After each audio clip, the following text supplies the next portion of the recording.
A good starting point we always find, don't we, Anthony, with any of our podcasts is it's just, Arm, was that the first role? Was it one of many roles? What your background is that's led you Yeah, into the fantastic business you're in now? sure. My background was really in startups. So in my 20s, I was involved in founding uh,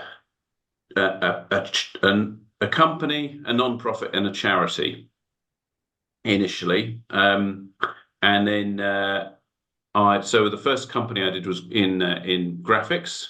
It was to cut out objects from their backgrounds, and it was a Photoshop plugin. You can still buy it, I think, 25 years on. And for a brief time, you could buy it in any Apple shop. So that was quite gratifying to see. Um, but the timing for that product wasn't quite right. The timing is so critical always, and that was pre-smartphone. If we'd come out with that product at the same time as the iPhone came out, my goodness, that would have been successful. But pre iPhone, it was good, and the tech worked, and it can still do some things better than the big names even now, cutting out smoke and complex things like that. But then I went on to do a non-profit. So I did IT for international development, working with the United Nations and great big international charities, and ran that for 7 years. That's still going as well. And then I started working on a project around mobile banking. So relating to international development, so the first mobile banking platform was actually launched in Kenya uh, by Vodafone, Mhm. and it was built here in Cambridge, and I knew the team, and so we were going to build a company around that in 2008. And Martin Frost, who's the was went on to be the CEO and founder of CMR Surgical, was involved in that with me, and is now our chair of Monumo, and Ian Murphy was as well. But it was 2008, and we had our funding lined up, and Lehman Brothers collapsed, Oof. and the money disappeared. So, whilst Martin and Ian went on to run that for a while and got their money, I couldn't tread water. I was too poor to cope with not getting a paycheck every month for 6 months. So I went to work for Arm at that point. So in a way, actually, it all sort of loops back because some of that same founding team that struggled at that point with our startup are working with me again now in Monumo. And I spent 12 years in the middle working for Arm, and Martin spent 12 years in the middle building Cambridge Medical Robotics. So And your work at um, ARM was very sustainability focused, right? that's right. Yeah, yeah. I mean, it was sustainability. So I was VP of sustainability, built that function, and a lot of that was to do with technology and international development. So technology that can help tens, hundreds of millions of people around the world, particularly in healthcare and education. So Hmm. it had an angle of philanthropy and uh, sort of mass market tech as well as sustainability. Okay, Nice. that's it. That's an interesting point you make there, Dominic, on the whole philanthropic aspect of a big tech company, because you know quite full, a lot of them get quite badly slated for that kind of area. I mean, obviously at Bloomberg we had Bloomberg Philanthropy. Um, I have to admit, when I look at it from an internal perspective, and I looked at what Bloomberg Philanthropy was doing, I always kind of was like, I'm not quite sure what they exactly do. Are they Mhm. selling anything? Are they actually creating good for Bloomberg or Bloomberg employees, or is it all about good for the clients? So, I mean, just to drill down a bit more into that sustainability piece. Obviously, you mentioned it. It's about kind of helping the world. But if you can give us a bit more flesh on the bones there, because I find it all quite interesting, and obviously a lot of our listeners and viewers love this type of aspect of conversation as well. I think it varies hugely. I mean, I always took the approach that we needed to be doing things in partnership with agencies that really knew what was needed. And also that a company like Arm with incredible engineering talent, it shouldn't just be about, charitable donations. It should be much more engaged than that. So we had a close partnership with UNICEF. UNICEF understood some really important healthcare needs often for migratory communities and communities living in favelas, so where perhaps identity documentation and things isn't very common. So it's very hard to understand medical records.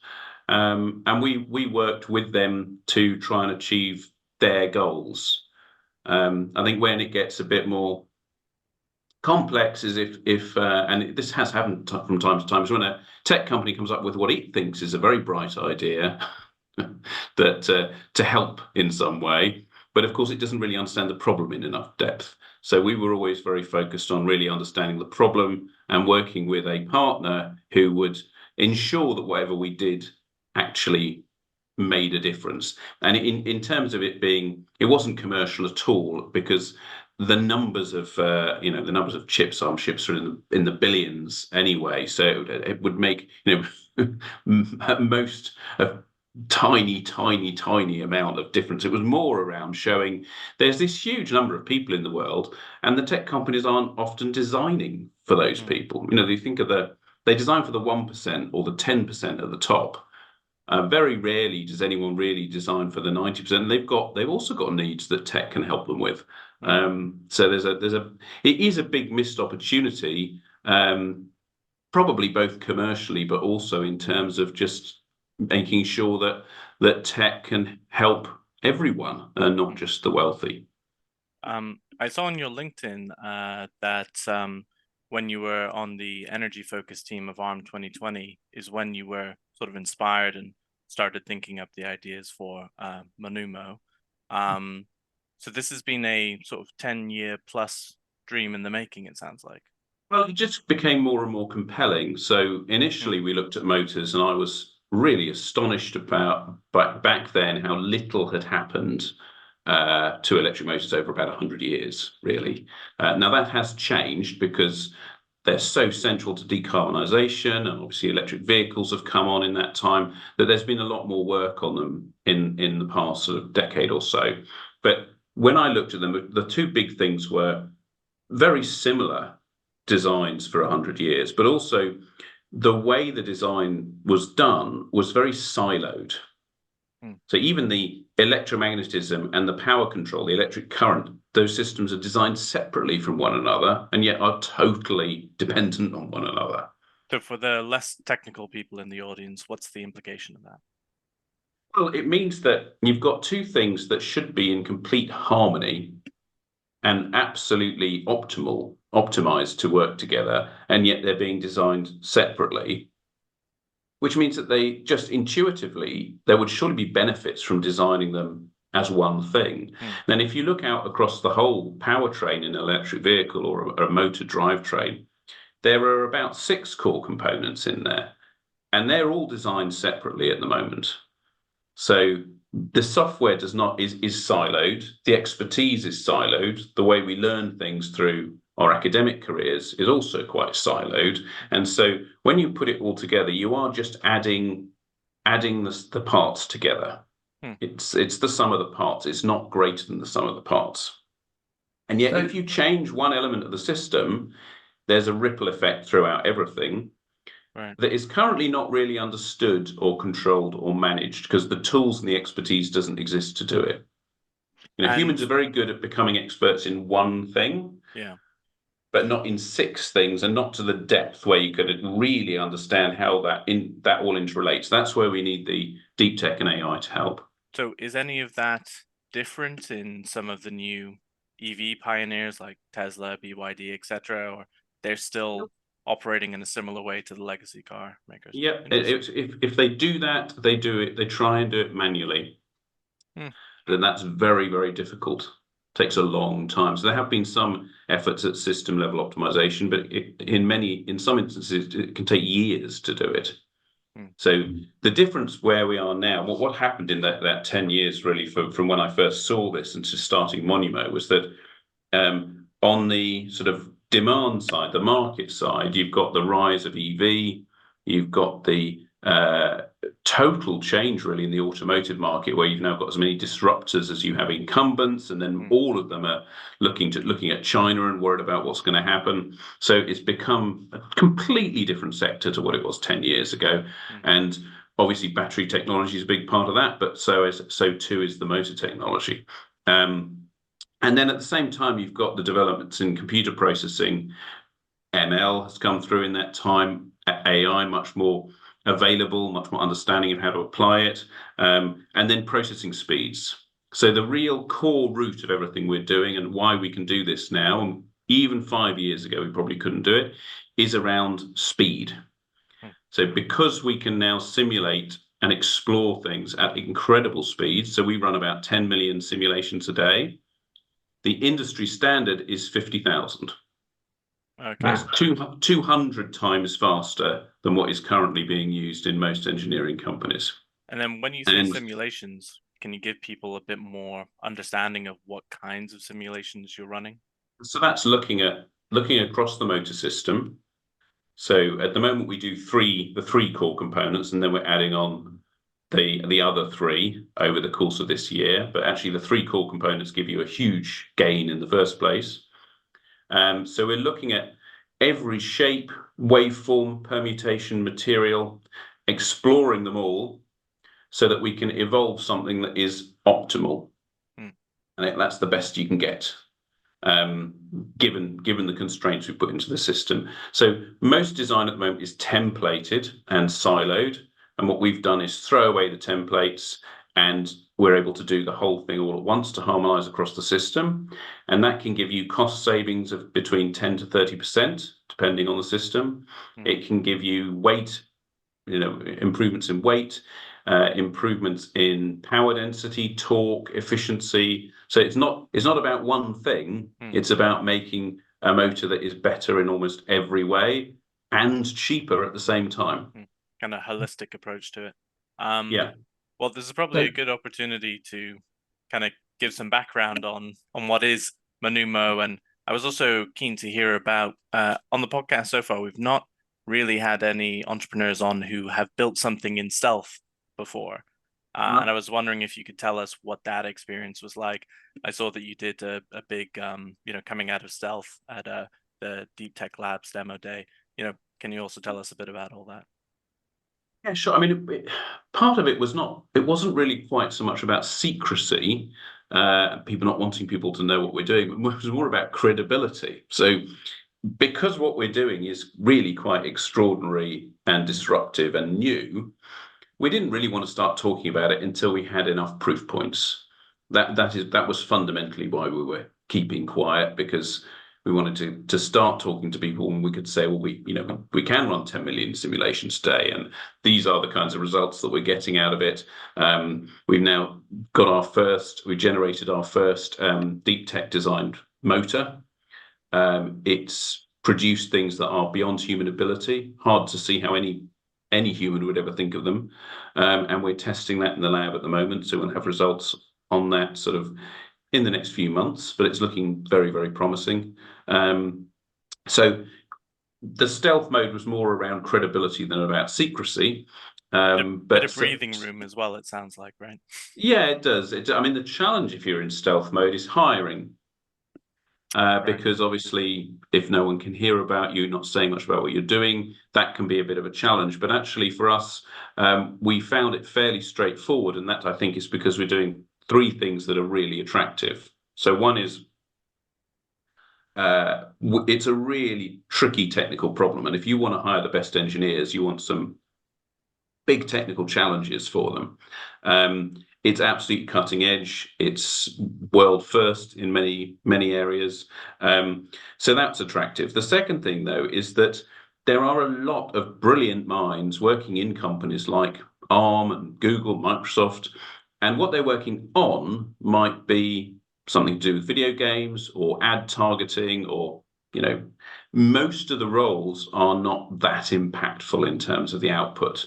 And those engineers many of them are really interested in doing something where they can say that they're applying their brilliant minds to a real world problem. Something in climate change, particularly at the moment, is very attractive. So that brings people to the company. And then finally, what we're doing could be very valuable. So there's a big win here if we get this right, because we are not using AI to mimic human ability, like many examples we see, but actually to greatly advance human abilities. So can I, if I'm being, I suppose, a bit allegorical, or, you know, are you trying to build, you know, I also remember with Arm, I used to go around, take the aforementioned gentleman around to different fund management firms in the city and in the early noughties, and you get these like sort of confused looks of like, so you're not the semiconductor, you're like the IP or something that's licensed. And obviously now, I mean, ironically now they are being fabulous. They are with AI. They are the semiconductor. But that aside, the point I'm making here is obviously Arm's great ambition when they set out was to become the highway or the ecosystem or the platform that things were built on. And fundamentally, if we look at the next, the second generation of EVs, which I suppose I could say it's the second generation. You might correct me there, Dominic. I think it's probably the second generation is coming. Well, probably, yeah. Is it fair to assume that, when if as this progresses, what Monumo does could become that sort of platform or the highway that the new vehicles in the second generation are potentially going to be built upon? Is that commercially how we could look at this? So what we can do right now is help a tier one, one of the suppliers into automotive, or one of the car companies themselves, improve what they're already doing. So we can take what they're already doing and harmonize it, and thereby give them some cost savings and some improvements. So it's already useful and valuable today, which is pretty unusual for a deep tech company. Normally you have to wait a long time before you can actually get something that's useful to a customer. Over time, that will be more and more of our own IP. So yes, it is the ARM type model. We don't need to build factories. We could do, but we don't need to. And over time, it will be more and more of our own motor designs that we are licensing into to the tier ones and the car companies. So it's kind of you could look at it as three phases. If you want to think of three generations of car, at the moment, 80% of them are using rare earth permanent magnets. Now, they are very polluting. I think you might need to explain to the audience what is a permanent magnet and what are the alternatives to a permanent magnet. Sure. So permanent magnets are very, very powerful magnets. They come from rare earths. They mainly come from Asia, from China, from Russia. So there are supply chain issues sometimes around getting them. They're expensive. They normally make up around half the cost of the motor. They're environmentally destructive. So the ratio of 1 ton of permanent magnet to toxic mining waste, because they have to be extracted out of the earth, is 1 to 2,000 tons. Every ton of magnets is 2,000 tons of waste. Wow. It's not ideal. Now, they make very power dense motors that also have really good starting torque, so they pull the car off very easily. The other option is where you're using copper, so you're using copper windings and putting a charge through that to make the electromagnetism in the motor. And then there are some other options that are even cheaper and simpler, which are called switch reluctance motors. Now, our sort of a simple timeline would be helping reduce as far as possible and improve the existing permanent magnet motors. So you don't need as much, and you can. Yeah. So sustainability benefits. Okay. Yeah, exactly. Sustainability benefits doing that, but also big cost benefits because they're expensive. Then helping the car companies, as many of them have an ambition to move away from those, as you could easily understand. And so their next generations perhaps don't use those. So we've got to get those sort of induction motors, wound rotor motors, as close to the performance of the permanent magnet ones as possible without using the permanent magnets. Hopefully, even bring in some benefits, some things that they do better. And then finally, the switch reluctance motors would be probably generation 3 or 4, because they're even cheaper, even simpler, but there are challenges with the design that as yet nobody's overcome. But we think we will be able to using our deep tech platform.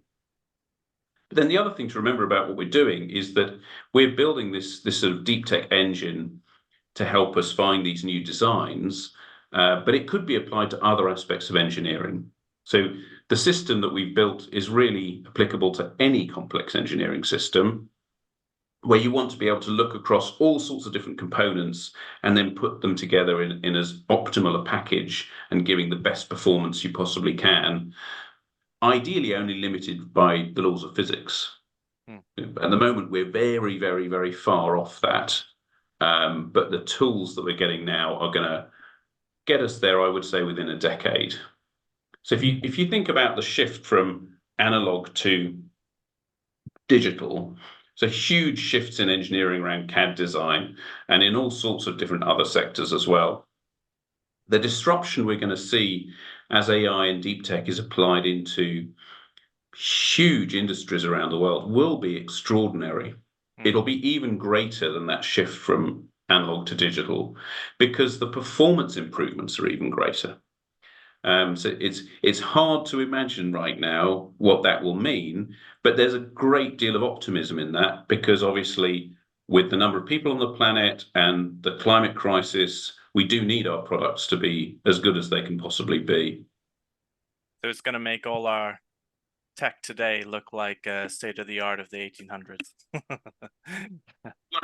It may well do. It may well do. And I mean, a lot of the things that we are producing are the shapes are more organic, because they're all every single shape is explored almost like evolution until you find, well, that's the best shape, and it doesn't look anything like the shapes we've been using up until now. Yeah, it is funny, right? It's tried and tested in nature, and those shapes have been, have survived for a reason. It's quite interesting. Exactly.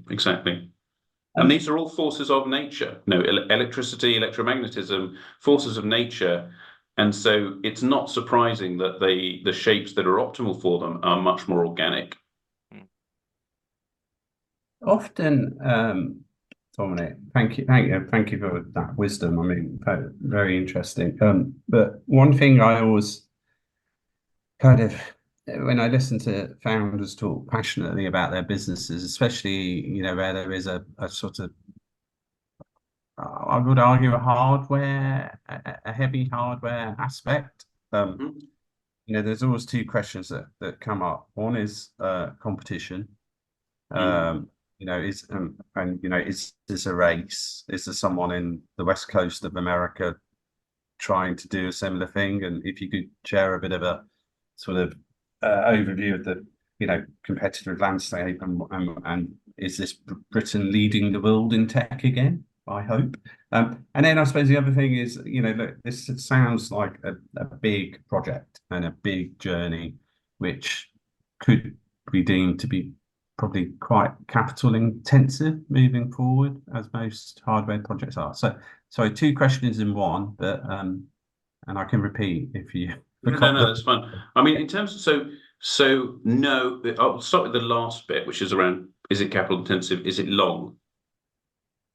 Obviously, this could go very, very, very far as we develop its capabilities. But that doesn't mean it's long before it gets very valuable, because we can already do things that the car companies and the giant engineering companies aren't doing yet. So we can add value today. So we can become profitable in the next few years. Now, the important thing there is that is not an indicator of the ultimate value of the company. Because think of it like this. So Google DeepMind as it was then, amazed everyone by beating a human champion at Go. Yeah, AlphaGo. And that proved something, but it wasn't the value of Google DeepMind. It just proved they could do something extraordinary. Now, with Monumo, we are going to show new designs of electric motor that no human engineer has ever thought of before. And that will amaze people. But that isn't the value of Monumo. That's a proof point. It shows that we've got a system that's capable of doing amazing things, just as DeepMind had a system that was capable of doing amazing things. It's just now, because of the developments in that, I can't remember how long ago that was, but I think it was about a decade or more ago. Things have moved on a lot. So what we're doing is something in the physical world, not in the virtual world. So the initial market of motors proves the power of our system, our deep tech engine, but the value of it can be very, very, very much greater than that. Then on your first point, and the other thing is the IP business model means we just need a very, very smart team here, which we have. Cambridge is a good place to source really bright engineers, as we know. I hadn't heard that. We also have an equally smart prototyping team in Coventry who are able to sort of ground truth it and make sure we are creating things that can be manufactured easily and that will translate into the real world. Sometimes you can do clever things in theory in computers that can't translate into the real world. So that's very important. Are there any of your designs in production today? We have only prototypes. We have prototypes that we are testing, and they are looking as good in reality as they did in simulation, and they are jumping ahead in terms of the evolution, the development of electric motors. So it's looking very, very promising. I mean, in terms of proof points, that's probably as good as it gets. Yeah. And then we're starting to do proof points around, how much cost can we actually help companies save on their existing systems. We're working on those. We've got a proof of concept piece coming already, but we're only 2.5 years old, so there's going to be a lot coming out over the coming year because the platform is now ready to really start generating a lot of more interesting results. So we could decide at some point to build our own factory and make our own motors, but just as equally, it can be a JV. We can license. We can actually scale this pretty quickly because what we're doing is really, really valuable to customers. And it's these are things I can't do at the moment. Hello, I just want to extend my thanks. I've learned a lot. I knew very little before about your wonderful business. Now I know a lot more, and I think you've got a great opportunity to be very successful in the field you've chosen. And thanks, Chris. Wish you the best of luck, and thank you for your time. Thank you for inviting me. Great to meet you, Dominic. A cracking team here, and watch this space because if it's not us, it's going to be one of the big tech trends, I would say, in the next 5 to 10 years for sure. Yeah, exciting. Thanks, Dominic. Thanks, Anthony. Thanks, Chris. Yeah.